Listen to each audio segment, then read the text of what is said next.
विश्व के कोने कोने में यूट्यूब के माध्यम में हमसे गुरु मंत्र लेकर वैदिक परंपरा में आगे बढ़ने वाले मेरे प्रिय शिष्यों, सज्जन और सन्नारियों, धार्मिक कथाएं सुना रहा हूं मैं आपको।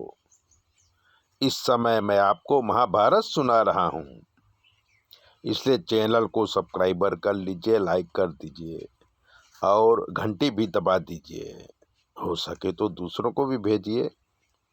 चलिए आज हम महाभारत के कथा में पांडु और कौरवों के जन्म के बात करेंगे। पांडव कैसे पैदा हुए, कौरव कैसा पैदा हुए, इसकी कथा आज करेंगे।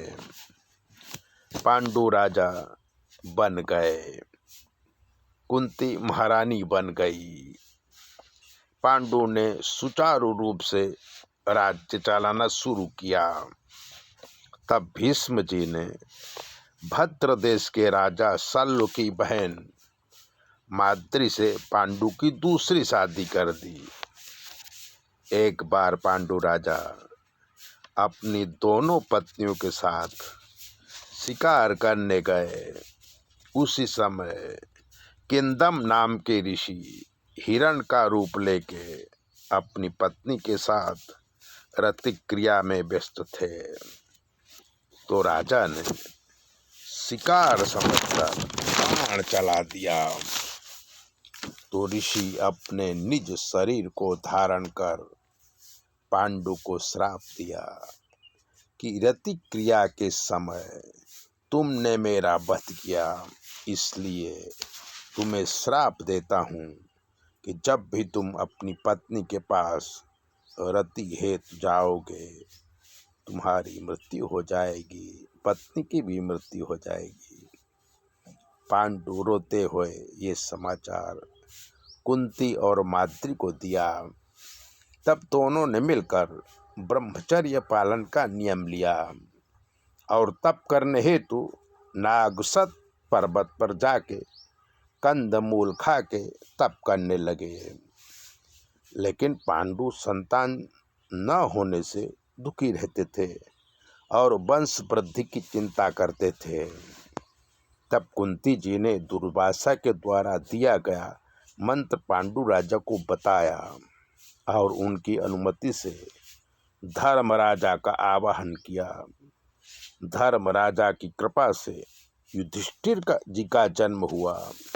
दूसरे मंत्र से वायुदेव वरुण का आवाहन किया और पुत्र की कामना किया, जिससे प्राणियों में श्रेष्ठ भीम जी का जन्म हुआ। तृतीय मंत्र से कुंती जी ने इंद्रदेव का आवाहन किया। उनसे महायशस्वी अर्जुन का जन्म हुआ। तब रानी माद्री भी माँ बनने की इच्छा प्रकट किया। तब कुंती ने माद्री के लिए अश्विनी कुमारों को याद किया। उनके सहवास से माद्री को जुड़वा पुत्र हुए, जिनका नाम नकुल और सहदेव पड़ा। इधर धृतराष्ट्र की पत्नी गांधारी भी 2 साल से गर्भवती थी, लेकिन बच्चा पैदा नहीं हो रहा था। युधिष्ठिर का जन्म सुन के गांधारी को क्रोध आया और उसने बलात् अपने गर्भ को बाहर निकाला। गर्भ से मांस का बड़ा पिंड निकला। गांधारी उसे फेंकने जा रही थी। उसी समय वेद व्यास प्रकट होके मांस को धोने को कहा।